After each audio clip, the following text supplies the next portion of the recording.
What's up, folks? It's your buddy Fatalroadie. Tonight we're going to be doing the Raw Recap. We started off with the announcement that Asuka is going to be facing Alexa Bliss tonight, and we have a backstage segment where Alexa Bliss runs up to Kurt Angle, asking him to cancel the match. He tells her no, as she's lucky this is a non-title match. Then he leaves her to go out to the ringside. Kurt Angle gets into the ring. He cuts a promo about Royal Rumble. Then the Bar comes out, and they start complaining about their loss of their tag titles to Jason Jordan and Seth Rollins. Jason Jordan comes out, and basically he just starts picking a fight with Cesaro. Seth Rollins comes out and tells him, hey, cut the crap. You shouldn't be doing this. Cesaro hits Jason Jordan. You basically get this fight started up. We're going to be having this as our first match. This is an alright match. There was a good bit of back and forth between the two of them. Cesaro was working on Jason Jordan's injured knee, but Jason Jordan was able to rally back, and with a little bit of a distraction between Sheamus and Seth Rollins, Jason Jordan was able to get the pin on Cesaro for the win. After the match, Jason Jordan was celebrating, and I don't really think Seth Rollins was too keen on the actions of Jason Jordan. I see this tag team being very short-lived.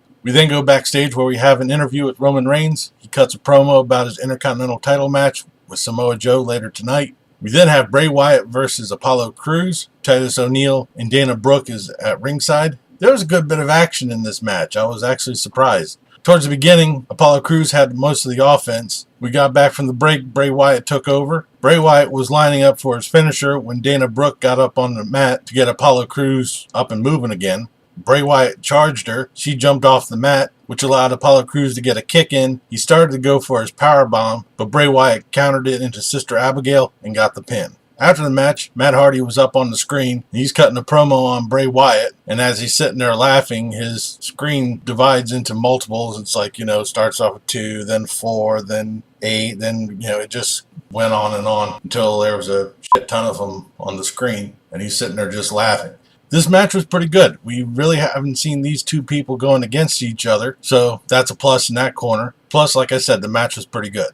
We then go backstage where Nia Jax is getting ready to leave the arena. She's intercepted by Alexa Bliss saying she needs her help. She needs her in her corner against her match with Asuka. Nia Jax says that she has to leave. She's going to the hospital to help Enzo out, who's out with the flu. And Alexa Bliss says, I hate to do this, but it's either him or me. So Nia Jax leaves. So obviously she's choosing Enzo. It's going to be interesting to see how this whole thing is going to be panning out between her and Enzo, and furthermore between her and Alexa Bliss. Which brings us to our next match, Alexa Bliss versus Asuka. After an extended period of time of nothing but rest holds, Asuka gets over on Alexa Bliss, who continues to cower out at ringside. She'll get back in, do a little bit of offense, and run back out. This is getting quite a bit of boos from the crowd. Alexa Bliss does get into the ring and mounts some bit of offense. She kicks Asuka in the midsection and tries to get her for a pin, but Asuka fires back up, gets her in the armbar for the submission.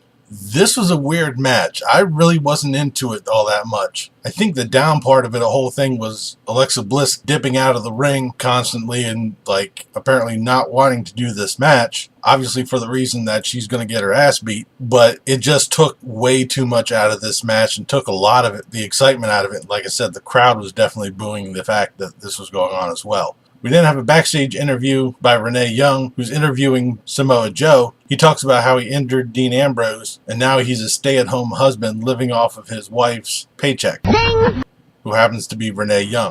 She almost looked like she wanted to smack the shit out of him, which probably would have been rather interesting. But he says he's going to go on to beat Roman Reigns and be the new Intercontinental Champion. We then have Braun Strowman versus Rhino. Right off the bat, Braun Strowman's manhandling Rhino. Heath Slater's getting up onto the ring, trying to cheer Rhino on, almost like Dana Brooke was in a couple matches prior to this. Braun Strowman gets on the microphone and tells Heath Slater either to stand aside as a cheerleader or get into the ring and feel these hands. Strowman gets back into the ring, starts to beat up on Rhino, and Heath Slater jumps in. The two of them try to beat up on Braun Strowman, but they both get leveled out. Braun Strowman gets the power slam on Rhino for the win. After the match, both Heath Slater and Rhino receive 2 power slams each. The crowd were cheering them on for this one. This was an alright match. I mean, it was a squash match. We already knew what was going to happen, but it was rather entertaining. We then have what I thought was going to be the main event, Samoa Joe versus Roman Reigns for the Intercontinental title. If Roman Reigns gets himself disqualified, he will lose the title. Roman Reigns and Samoa Joe take it to each other right at the bell. They were going at it like crazy. Samoa Joe pounds Roman Reigns through most of this match, including another suicide dive, which I've been saying for a while is rather impressive for a big guy to be doing. Roman Reigns was able to get fired up. Roman Reigns fires up, gets a Samoa drop on Samoa Joe, tries for a pin and gets a 2 count. The fight then spills out at ringside, where Roman Reigns picks up the ring steps and is warned by the referee that if he uses them, he's going to be disqualified and lose the title. Samoa Joe is egging him on, telling him to do it, calling him a coward. However, he doesn't, because Samoa Joe starts hitting back on him. Roman Reigns gets a Superman punch both out at ringside and back into the ring, try to go for a pin, and gets a 2 count. Samoa Joe pushes the referee into Roman Reigns. The referee was about to disqualify Roman Reigns. Reigns is pleading his case. Samoa Joe charges him, and he pushes the referee and himself out of the way, and Samoa Joe hits the ring post. Now, the first one was accidental because Samoa Joe pushed him into the referee. The second one was intentional, but you can actually look at it as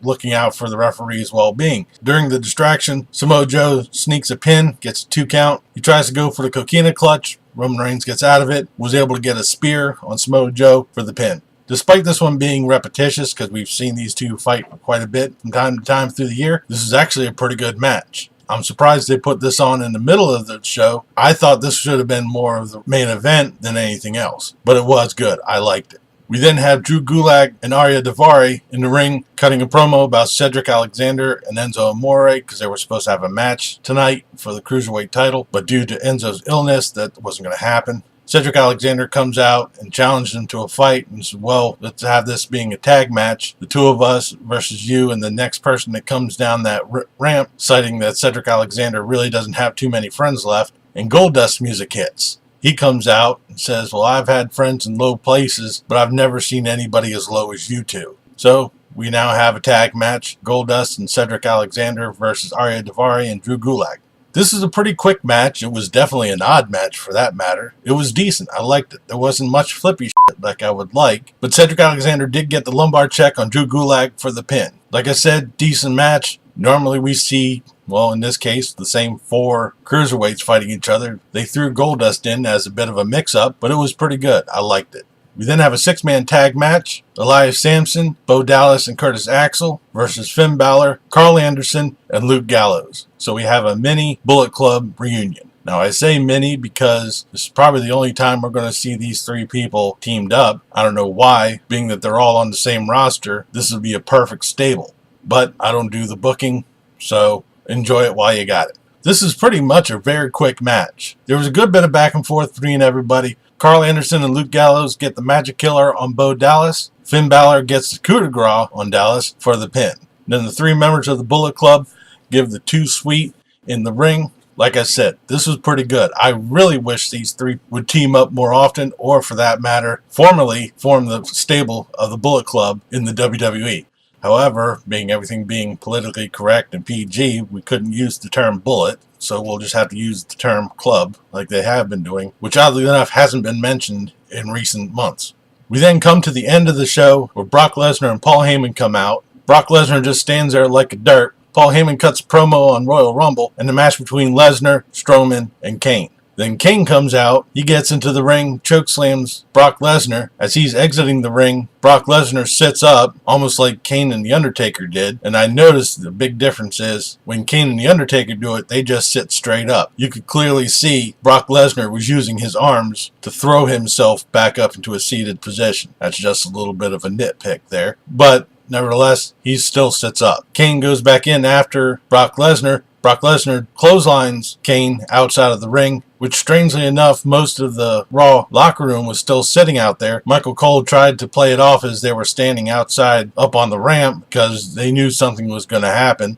This whole thing was really oddly timed and kind of led for a poor ending to the show.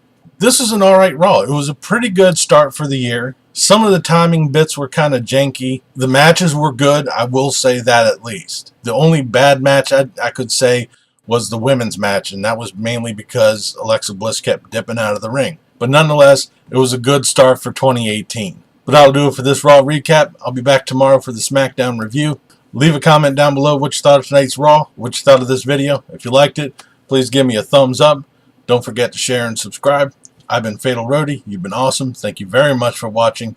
And remember, if it's too loud, it's too old. Happy New Year. See ya.